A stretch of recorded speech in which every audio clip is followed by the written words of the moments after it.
Hey guys, welcome to my talk today. I'm going to just be talking about my journey into cybersecurity and kind of investigations you can deal with within the Microsoft environment. So with an introductions, who am I?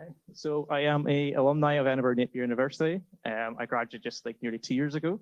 I'm a security analyst at Quorum Cyber, an active member of NUSEC. So thank you for NUSEC for having me here today. I'm an interest in all things blue teams and forensics.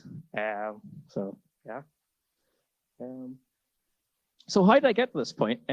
Surprisingly, at first, I actually wanted to do marine biology for the longest time when I was like younger. So I just had like an interest in like sharks. I seen Jaws. So I just had like a real weird fascination with it. But it kind of just didn't work out. But I, again, had an interest in IT as well. So kind of developed that area as well and kind of got good with it. And ended up doing the diploma and learn different aspects from it. And that's kind of where I came across cybersecurity, because I didn't know much about it at the time.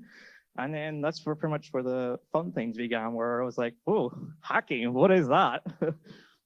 So yeah, I wanted to learn more about that. And pretty much just from there, I learned being at Edinburgh Napier, like I learned different more things about blue team or what kind of forensics you can have within digital aspects.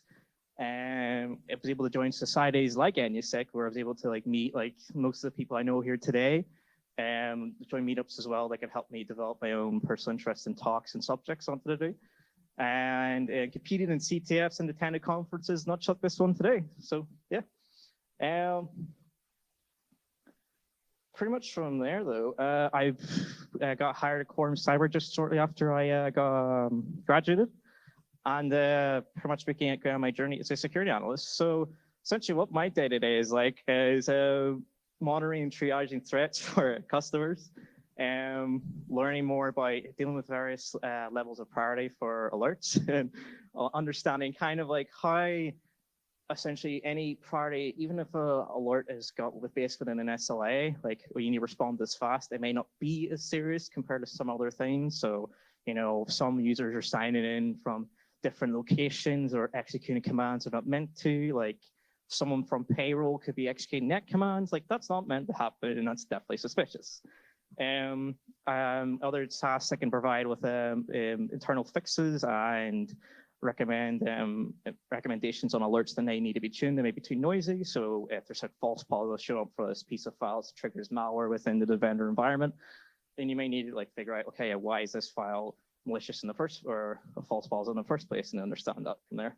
I'm working with a great team to help fight these threats with our clients, and pretty much just go from there.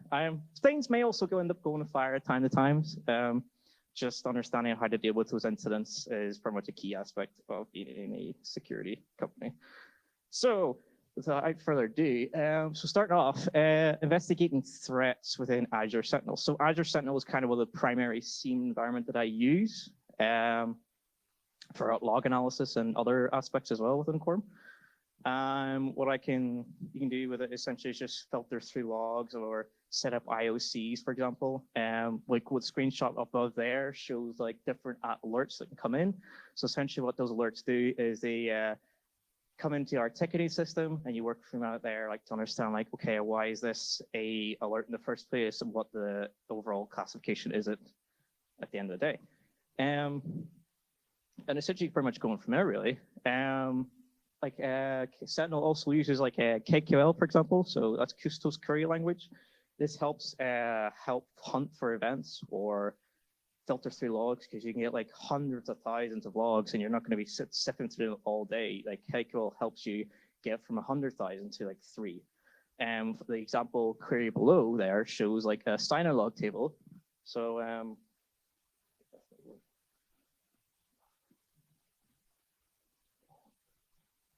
So yeah, Synalogs represents the table. So the table is like where you're starting to like find data in. So within Synalogs, you can be able to see like, well, what's the user sign-in activity? What does it look like? Is it benign? Is it malicious? Or like what kind of VPNs are they using, for example?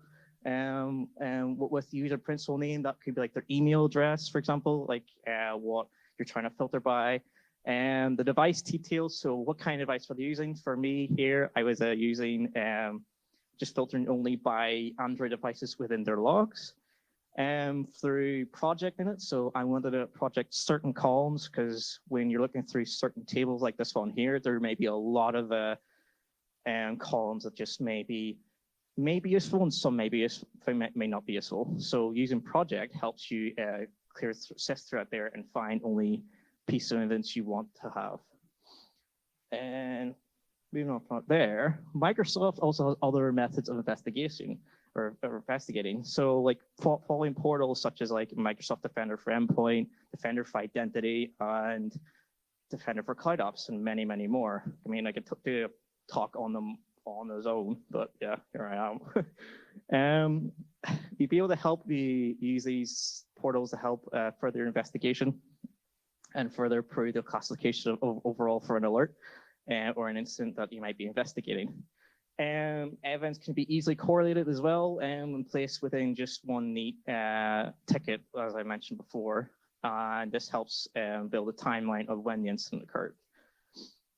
So starting off with Defender for Cloud Apps, this is one of the portals that helps manage more or less what kind of applications you're using within your Microsoft environment or your general organization. It allows for like monitoring over shadow IT apps. So these may be applications that may not be necessarily like applicable for use within the organization. So such as like Facebook or other social media, other applications that may be just deemed like to be like a bit of a nuisance for advertisement. So like this helps you monitor like, okay, who else has been, who's been using this? Is it a sanction app? What kind of data have they been downloading or updating from it, performing transactions, for example, and whatnot. It also helps you stay on top of like what kind of Office activities are performed within Office 365. So if they're performing like a mass download or a mass upload alert, for example, so that's when like users downloading and then a number of items within a specific space of time, or uploading a number of items a certain space of time as well. And this helps stay on top of like if, for example, you have certain sensitive file policies, such as DLP, so data loss prevention. This helps stay on top of when sensitive files that you've tagged may be shared around within the organization. So say if you had an external user with a Gmail address that the file was shared to, right? Okay, is this user meant to be shared with? Like, who are they within the organization? Like, that's sharing the file to this person within the Gmail address and whatnot. And that helps like show like where are they able to access the file, and within going back to Sentinel, you can be able to see the Office logs to see was the data exfiltrated as well. The Cloud Apps also helps show a number of various alerts as well. So going back to sign-in activity and what commands might be executed. So like remote code execution, maybe PowerShell, for example, or WAMIC. Or it could also be system alerts. So it's generally if you say have connectors within Sentinel, so those are just typically like your different connectors for Defender or Endpoint or MCAS, for example, which is this here. You may have these connectors set up to have tables viewed within the logs. And well, if a connector breaks, for example, like Dropbox, you may have a system alert set up to like notify you. So like if there's like a system error, it's much like a, how can I describe it, like a Windows message. So say like if someone's been broken within your PC and you're not able to access the app, that is much similar to what it will pop up in MCAS. So just showing an example. So here you have the alerts that shows here. So users could be signed in from anonymous IP address. So that's much like a VPN or other IPs that maybe just trigger as like abnormal or anonymous. Multiple failed attempts. So that's like maybe 500 failed attempts to a certain application or a certain device, for example, within a certain given time. Maybe it may be related to brute force attempt, may not be. It just depends really on like what way you set up the policy. And going, as I mentioned there, like usual file download, that's like your mass download file, as I've mentioned previously. So users download X amount of things within a space of time. So say if it was an insider threat, like, I mean, they may want to download a lot of files to a certain point, and it may be suspicious. We may want to have a look further of like what kind of files they were downloading and if it was like meant to be approved transaction. And over here, you can see that they have like different discovered apps. So going back to how you can monitor your the shadow IT apps. So over here, you can see like likes of like OneDrive and Mega, so like your file sharing applications like iCloud. So this is like, able to stay on top of it. And Microsoft has like certain classifications, like given a rating of a security score of 10.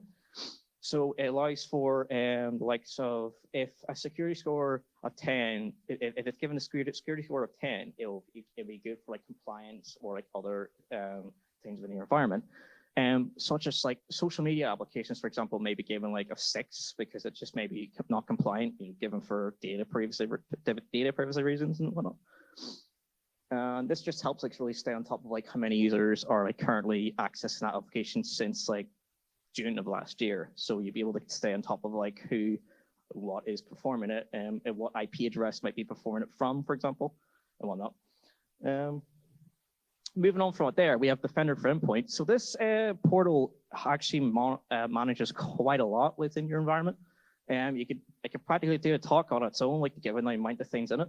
But just to summarize, Defender for Endpoint is like an enterprise security solution that helps enterprise network detect, investigate, and respond to advanced threats. So going back to PowerShell commands being executed or anything on that particular, you may be able to see what command was executed, when was the command executed from, like who did it, and whatnot. You also have like sort of a automated investigation. So it's just much like a Defender on your personal device. Like if you had malware detected on your device, Defender would pick that up based on certain signatures and whatnot, depending on the file, and quarantine it. Automation is much like that there, where like you initiate essentially a robot does it on your behalf and remediates the file before you can do it. So it saves more like administrators a lot of time, kind of like individually going through each like device that might be infected. These policies are in place to help stop that and just kind of like save a lot of time and man hours for it. And whatnot. You have also like features like attack training simulations. So this allows for simulating real world attacks from like from likes of ATP groups. You can have like of credential stuffing or password spraying attacks, for example. And what you could do is you have set these up within your organizations and train your users on it. So if you had set up like a phish campaign to a set amount of users within a team, for example, and you could see who could click on the phish email or who entered in their credentials, or be able to get a gist of who reported it. And essentially what it does is that it helps with the likes of training them. So what if they do get caught, they will be just told like, yeah, this was a phish test, you did fail, but here's recommendations how to prevent it in the future. So we'll go through like Microsoft official training to help with preventing any real life attacks that may occur in your organization. Defender for Endpoint particularly is good for uploading your endpoints to it. So if you onboard an endpoint, you'd be able to monitor all the activity to it. So seeing this device timeline, what kind of, again, going back to commands being executed and what kind of processes are being run, who was logging in on a device at certain times, like is it a shared computer, is it a personal computer, and whatnot, and just giving a gist of like if malware is prevented or if there's a malicious file attachment, for example, like what kind of activity was seen within the basis of that time frame, like what happened before, like because particularly if you have like a ransomware campaign on the go, like you may want to see like who was logging on the device at this time, like what kind of activity was on this device like a week or 30 days ago. Like you want to build a good timeline about that, and Defender Endpoint helps with that. And just many other things as well. So here just is a good example of what it looks like. So be able to see over here, this gives you a summary of what a multi-stage incident looks like. So typically if an alert comes in within Sentinel and it gives you a link for this portal here, it redirects you straight to where the alert took place. And what it can do is it shows you, like, giving you like a nice timeline of what was occurring within the file, like what kind of file was seen within user device, like what kind of processor being run, was it Adobe or was it Word, for example. If a number of alerts were being triggered in the same place, it could create like a multi-stage incident. And what Defender does is that it correlates all that together and does exactly what this screenshot shows here. So it shows like 95 alerts for this one device, but 2 users were seen with it as well, and there's 38 mailboxes involved. So what that helps with is just correlating, like to see like what are the alerts similar in nature, like what kind of activity was seen. Oh no. And automation, essentially, this is where automation kind of kicks in. So automation is doing essentially all this in the background for you and like correlates all this evidence for you. The investigation bit over there is like showing like automation is kicking in to run a scan on like the device itself. Like, is there malware present with this device? Like, what was it? Did it fail? Was it succeeded? Like, what kind was the overall end result of it, of that scan? And then it collects like evidence and response. So that's like typically like what kind of files and processes we're seeing, and helps you kind of figure out like, well, okay, what is there like any suspicious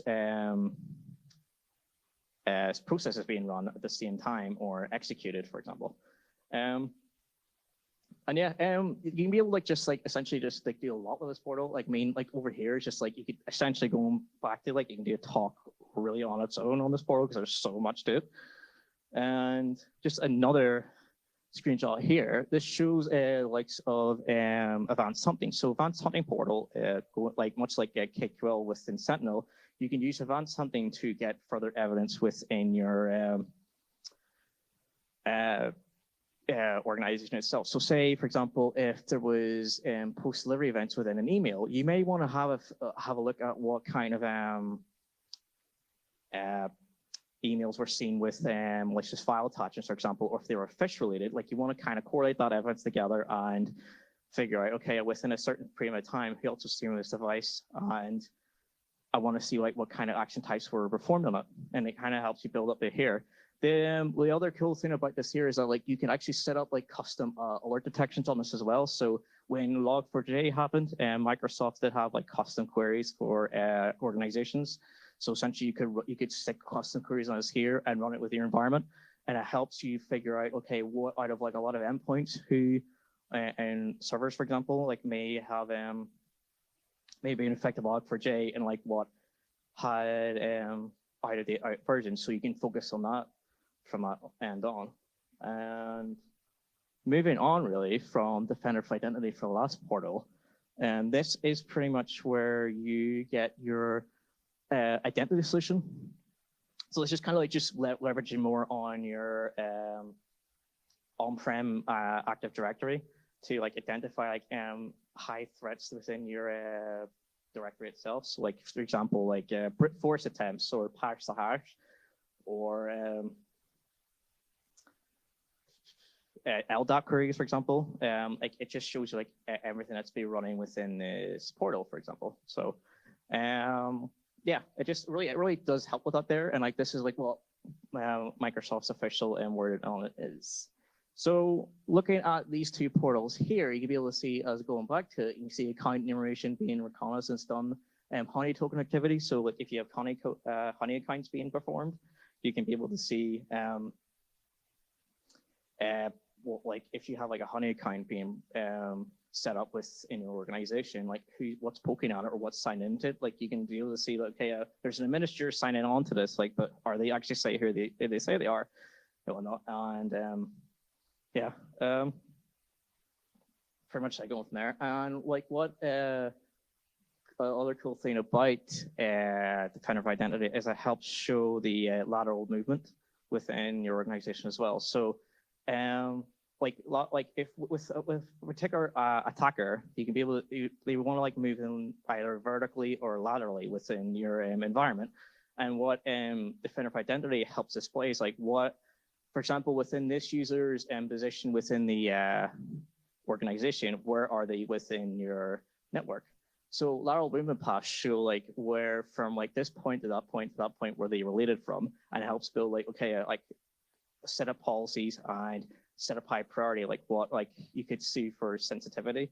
So like figure out like if this count's being like touched or like being like performing suspicious things, you may be able to alert on that there and be able to act on it fast in case like there is a malicious attacker being touched on it.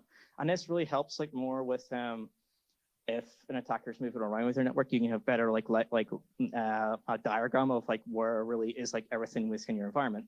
Because when a Defender FileData gets first set up, it has these identity sensors that get stuck on the domain controllers. And just like from there, you can be able to view all the traffic going back and forth. And it helps like display like timelines for what like users were signed on with. If there was a brute force attempt, like how many field attempts were within a hour or a given period of time. And really from there, you can just be able to figure out, okay, yeah, well, like how can I, is this like going to be like a serious threat, or how can I be able to remediate this straight away? And just from there, you can be able to perform actions from each of these different portals. Like, can I just disable the user's account, and this will sync to the on-premise, so they'll be able to disable there too. And like all these portals do link back to each other through these sentinels. So for example, Defender for Identity can communicate with cloud apps to, if alert triggers here, and alert triggers in cloud apps, and cloud apps triggers within Sentinel. And that's how we are able to pick up that activity from a managed services point of view. And from there, it just pretty much they all communicate with each other and whatnot. And just finally, like how can like this IR be able to like, how can we help IR with this, like with an incident? So like using all these portals, you'll be able to correlate evidence and stick it within like your Jira tickets, for example. And from here, like if an incident does occur and you do have like this neatly timelined of events like occurring, you'll be able to like just prove like what like you'll be able to prove like a faster time of events from like the moment like a war room gets set up and an incident occurs. So when did the alert activity seen? Like what like every action did you perform? Like when was the malicious attacker like performing like certain commands or running malware, for example, back to like a CNC server? And this helps like just establish a quicker timeline, whereas like it saves them a lot more work and gets like quicker on the ball with it. So it allows them just helping with the time management of a delicate matter. And SOC alerts as well can show like initial activity as well. So going back to sign-in activity, this helps like see like, okay, this is like maybe an attacker attempting to sign into the user's account. If they compromise it, what's the significance of this account? Is it really sensitive, or are they able to like move about from there? Because once this account's compromised, or like whereabouts are they able to do that, and you're able to get on the top quickly. So like as I say, going back to any alert, like any alert can like be serious, like regardless of like what priority it might be assigned to. And whatnot. And from there, like once like you pretty much like as an analyst point of view, you can identify like what like actions can be taken. Like this helps stop an attacker in its trace. And from there, the IR team can help establish like, okay, when was the initial point of contact, and what like what else have they done? Are they still within that point? And just closely monitor that there from there. And this helps just avoid further damage to the client itself. So yeah. And yeah, that is it. Thank you so much for attending, everyone. I really do appreciate it. So yeah, thank you so much as well for any sec. For me too. So yeah, thank you.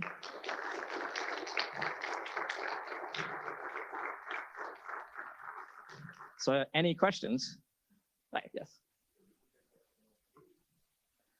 Well, most interesting alert. It was a that's a good one actually. It wasn't like more like an interest alert. It was like I find like it was an anti-malware action that failed with this device, and it was an old piece of malware that was found on it. They were like trying to figure out, okay, well like we're trying to raise with a customer and like get rid of this file because this device itself wasn't onboarded properly. So like you can't run Defender on it. It's just like if it isn't fully onboarded, Defender might not be installed on it. You can't remediate it. So we find out, yeah, we just like pass it on and just remediate it. But we find like there's other devices with this old piece of malware were starting to show up. We're trying to figure out where is this thing showing up. So I did a bit of digging myself and find like this was originated on like a file tape storage, like a really old piece of like hard drive as well. And what happened was this robocopy on this NAS file share sharing server had brought this dormant piece of malware to life, I started beaming it to all these other endpoints that were connected to this server. And what happened was just like, it just started alerting all those things. So I found it quite interesting. So I was like, how could like that thing be just stuck there for a long time, right? So yeah, that's probably most an interesting one because I did a bit of digging, learned a lot of stuff that day. So yeah. Any other questions?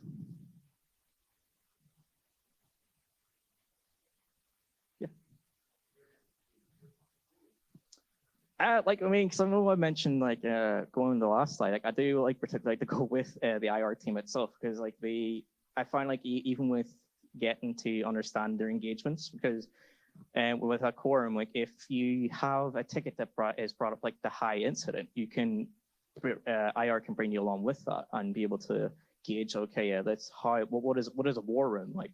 What is all these internal different rooms being set up? Because I never knew this before. Like before my first engagement, like I was able to like just be able to, on a call with a client like the opposite side of them and just like shadow and just gain a lot of experience, like just gain some experience that way. And so like I've definitely developed an interest for IR thought there, and just because I'm going back to I like forensics and like the forensic aspect is where I know I like to be staying in. So yeah. Any other questions?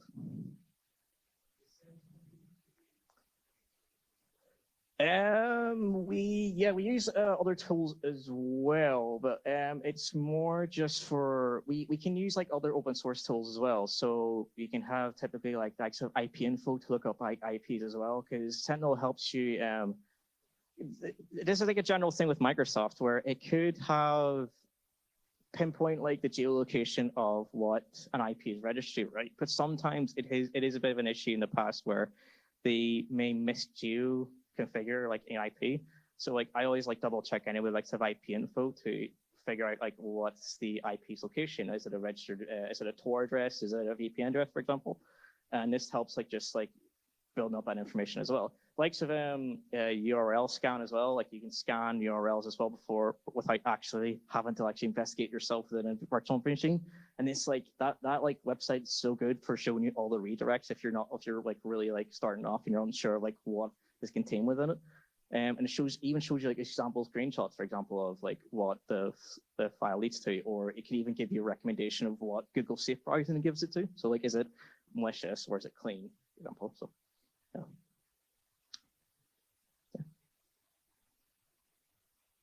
Oh, hi.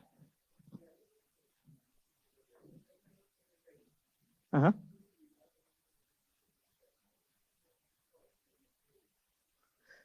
Um, it really, Defender for Identity is more, it really depends like what way the organization itself sets up on-prem, but not not exactly. It's just essentially like Defender for Identity communicates with the on-prem itself. So anything happening on there, like you can see essentially with all that traffic there, it's not more that you can. I'm not entirely sure like on enforcing MFA there. Like I know you can disable the account and be able to just like disable the sessions as well remotely from there. Forcing MFA, I'm not actually too sure about on that.